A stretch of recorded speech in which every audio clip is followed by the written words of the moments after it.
আমার জীবনের সুখের গল্প আমার বান্ধবীর সাথে আমি শেয়ার করতাম।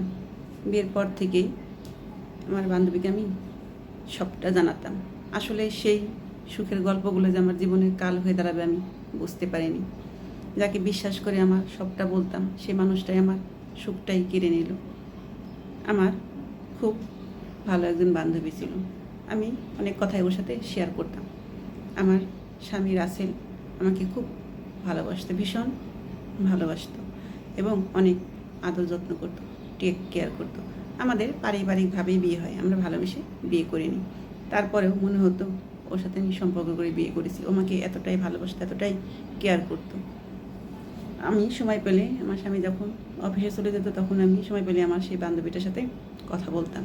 সে একটা জব করতো। আমার বান্ধবী অনেক সুন্দর, স্মার্ট, শিক্ষিত। ঠিক আছে, আমি তার সাথে সবটাই শেয়ার করতাম। সেই কথাগুলোই আমার জীবনে কাল হয়ে গেল। আমার স্বামীর প্রশংসা, কথাবার্তা সব ওকেই জানানোর পর ও আস্তে আস্তে আমার কথা শুনে আমার স্বামীর ভালো লাগাগুলোই প্রেমে পড়ে যায়। ঠিক আছে, সেটা আমি বুঝিনি। ও একদিন আমাদের বাসায় বেড়াতে আসলো, নিজে ইচ্ছাকৃতভাবে। আমি বলিও নি তেমন, শুধু হালকা করে বলেছিলাম একদিন সময় পেলেই আমাদের বাসায় বেড়াতে আসিস। সে সত্যি একদিন সময় করে আমার বাসায় বেড়াতে আসলো। সেদিন আমার স্বামীর ছুটি ছিল। সবাই একসাথে দুপুরে খাওয়া দাওয়া করলাম, বসে সবাই মিলে গল্প করছি। ঠিক আছে, ওর নজরটা আমার স্বামীর দিকেই ছিল। আসলে আমি অতটা সেভাবেই কেয়ার করিনি।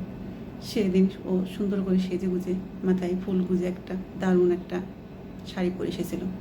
আমার স্বামী যেমনটা পছন্দ করে ঠিক তেমনটা। আমি তো বুঝিনি আমার কথাগুলো সে মাথায় রেখে দিয়েছে, কারণ আমি বলেছিলাম আমার স্বামী এরকম কালারের শাড়ি পরে, এরকম ফুল গোদামে এবং পছন্দ করে। আমি বললে সে খুব খুশি হয়, সেটা সে মাথায় রেখেছে এবং সেভাবে সে এসেছে। তাদের খুব সুন্দর একটা ভালো বন্ধুত্ব হয়ে যায়, কারণ আমার বিয়ের পরে ফার্স্ট আমার বান্ধবী আমার সাথে সেভাবে দেখা, আমার স্বামীর সাথে প্রথম পরিচয়। তারপরে আমার স্বামীর নাম্বারটাও নেয়, আমার সামনে ফ্রিলিভাবে নেয়, কোনো সমস্যা নেই। ঠিক আছে, নেওয়ার পর ওরা সুযোগ বুঝে দুজন ফোন দেয়। আসলে ফোনটা আমার বান্ধবী আগে আমার স্বামীকে দিয়েছিল, আমার স্বামী কখনোই দেয় এবং সেমন তা ভাবেও নি।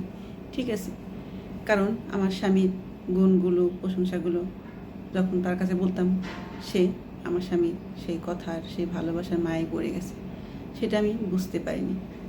ঠিক আছে, এভাবে আমার বান্ধবী আমার স্বামীকে ফোন করে কথা বলতো প্রায় সময়, ফ্রেন্ডলি।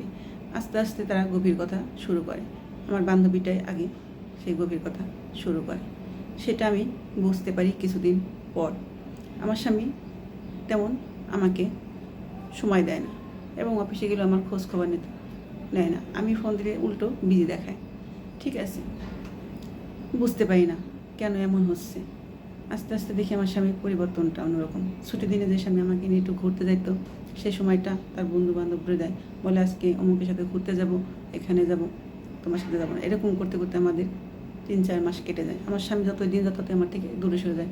আসলে সেই ছুটির দিনে আমার বান্ধবী নিয়ে এসে ঘুরতে বেরোতো, আমাকে নিয়ে বের হতো না। আমি বুঝতে পারছিলাম না কেন এমন হচ্ছে। আমার বান্ধবী আসার পর থেকে আস্তে আস্তে আমার স্বামী আমার কাছ থেকে দূরে সরে যেতে লাগলো। আমার মনের ভিতরে কেমন যেন একটা খটকা লাগলো। একদিন দ্বারা আমি ফোন কলটা চেক করি, কখনো ওর ফোনটা ধরতাম না, কারণ সেই কাজও কখনো করেনি। ফোনটা একদিন চেক করে দেখি আমার বান্ধবীর নাম্বার এবং মেসেজ। আমি ওরা যা কথাবার্তা বলছে একদম স্বামী ছিল তেমন কথাবার্তা বলে না। দেখার পর আমি তো হতবাক এবং চোখে অন্ধকার দেখছি। একই দেখছি, কেমন ভালোবাসা! আমার বিশ্বাসী একজন ভালোবাসার মানুষ এ কাজটা কী করে করতে পারল? ওর মনে এই ছিল।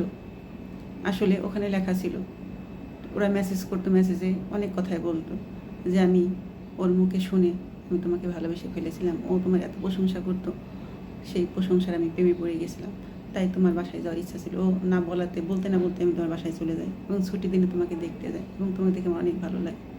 ঠিক আছে, এই যুগে এরকম ছেলে সব মেয়েরাই চায়। ঠিক আছে, কারণ বান্ধবী চাকরি করতো, সেও চাকরি করে, দুজনের জুটিটা অন্যরকম। আমি কিছু করতাম না, আমি ঘরেই ছিলাম, ঘরেই থাকতাম। ঠিক আছে, কারণ তাদের ম্যাচ মিলে গেছে, তাদের মনের মতো দুজন হয়ে গেছে। সে আমার স্বামীকে বিয়ের অফার দেয় এবং আমার স্বামী রাজি হয়ে যায় এবং এটাও বলে আমাকে সে ডিভোর্স দিয়ে দিতে বলে যে ওকে ডিভোর্স দিয়ে দাও, ওকে ডিভোর্স দিলে আমি তোমাকে বিয়ে করব। ঠিক আছে, আমার স্বামী আমার সাথে কারণ ছাড়া কারণে ঝগড়া লাগায়, এই লাগায় সেই লাগায় এবং অনেক কথাই বলে খাওয়ার খোটাও দেয়, ঘরে শুয়ে শুয়ে খাও, আর তো কোনো কাজ নেই, চাকরি তো আর করো না। ঠিক আছে, এত কথা বলো কেন? আমি যদি কিছু বলতে চাই তুমি এমন করো কেন? বলে তোমার তো এত কথা আসবে, ঘরে শুয়ে বসে খাও, কাজ তো করো না বাইরে গিয়ে। সবটা দেখার পরে যখন আমার সব ক্লিয়ার হয়ে গেল, তখন একদিন আমি আমার স্বামীকে জিজ্ঞেস করলাম, তুমি কাউকে ভালোবাসো? বলে উল্টাপাল্টা কথা বলবে না। আমি বলি উল্টাপাল্টা না, সত্যি বলো তুমি কাউকে ভালোবাসো? সে বলে কেন এমন প্রশ্ন করছো? আমি বলি হ্যাঁ, তুমি কাউকে ভালোবাসো এবং সে অন্য কেউ না, আমার খুব পরিচিত একজন। সে থুতুমতো লেগে যায়, বলে কি? আমি বলি হ্যাঁ, নাম বললাম আমার বান্ধবী। তখন সে চমকে গেল এবং বললাম, তোমরা দুজন খুব গভীর সম্পর্কে আটকে গেছো, তাই না? এবং তোমাদের জীবন থেকে আমাকে বাদ দিয়ে দিতে চাচ্ছ এবং আমার সাথে তুমি সংসারই করো না, নামেই আসো।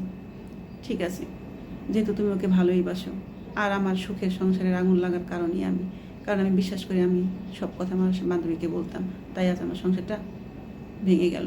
আমি জানি তোমার মনে আমি আর কখনো ঠাঁই পাবো না, তাই তুমি তোমার মতো করে ওকে নিয়ে সুখে থাকো। আমি এত ভালোবাসার পরেও যেহেতু তোমাকে আর পেলাম না, সেই ভালোবাসা আমার আর চাই না। আসলে এরকম অনেকে সংসার ভেঙে যায়, তাই বলি স্বামীর সুনাম, ঘরের কখনোই উন্নতির কথা কোনোদিন কাউকে বলবেন না, এতে মানুষের বদ নজর লেগে যায় এবং নজরে পড়ে যায়, আপনার সুখের সংসারটা ভেঙে তছনছ করে দেবে। তাই কখনোই কোনোদিনও স্বামীর প্রশংসা, স্বামীর ইনকাম আর বান্ধবী তো নয়, ঠিক আছে, কারণ এই বান্ধবীর জন্য সুখের সংসারটা আমি ভেঙে তছনছ হয়ে গেছে। কখনোই শেয়ার করবেন না, আর কোনো বান্ধবীর বাসায় ঠাঁই দেবেন না।